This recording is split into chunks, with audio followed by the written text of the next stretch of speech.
اخلاق وہ چیز ہے جس کی قیمت کچھ نہیں دینا پڑتی، مگر اس سے ہر چیز خریدی جا سکتی ہے۔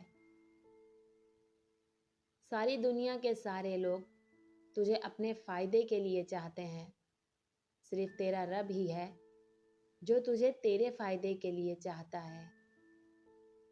اگر لوگوں کو عزت دینا اور معاف کرنا تمہاری کمزوری ہے تو تم دنیا کے سب سے طاقتور انسان ہو۔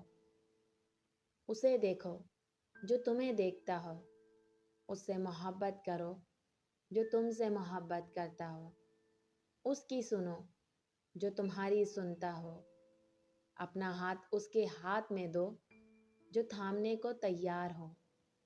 کسی کے منہ پر بے عزتی کرنا اسے قتل کر دینے کے برابر ہے۔ انسان واحد ایسی مخلوق ہے جس کا زہر الفاظ میں ہوتا ہے۔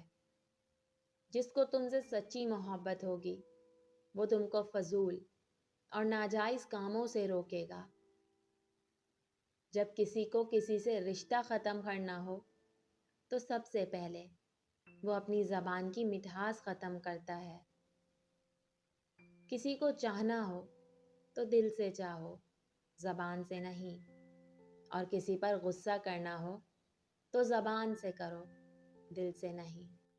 جس انسان کی جان نکل جائے تو وہ زندہ نہیں رہتا، اور جس انسان سے احساس نکل جائے تو پھر وہ انسان ہی نہیں رہتا۔ جو ظلم کے ذریعے عزت چاہتا ہے، اللہ اسے انصاف کے ذریعے ذلیل کرتا ہے۔ جس انسان کو غصہ زیادہ آتا ہے وہ انسان پیار بھی اتنا ہی زیادہ کرتا ہے اور اتنا ہی صاف دل رکھتا ہے۔ تم گلاب کا پھول بن جاؤ، کیونکہ یہ پھول اس کے ہاتھوں میں بھی خوشبو چھوڑ جاتا ہے جو اسے مسل کے پھینک دیتا ہے۔ صبر کی دو صورتیں ہیں، جو ناپسند ہو اسے برداشت کرنا، اور جو پسند ہو اس کا انتظار کرنا۔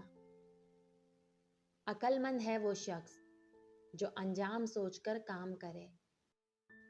دوست کو دولت کی نگاہ سے مت دیکھو، وفا کرنے والے دوست اکثر غریب ہوتے ہیں۔ اگر کوئی تم سے ناراض ہے اور اسے اس بات کا غرور ہے کہ تم اسے منا لوگے تو اس کے غرور کو ٹوٹنے مت دینا۔ حضرت علی رضی اللہ تعالیٰ عنہ نے فرمایا، جو حق سے منہ موڑتا ہے تباہ ہو جاتا ہے۔ ہمیں چاہیے کہ اپنی ہر چیز دوست کے لیے قربان کر دیں، پر کسی چیز کے لیے اپنے دوست کو قربان نہیں کرنا۔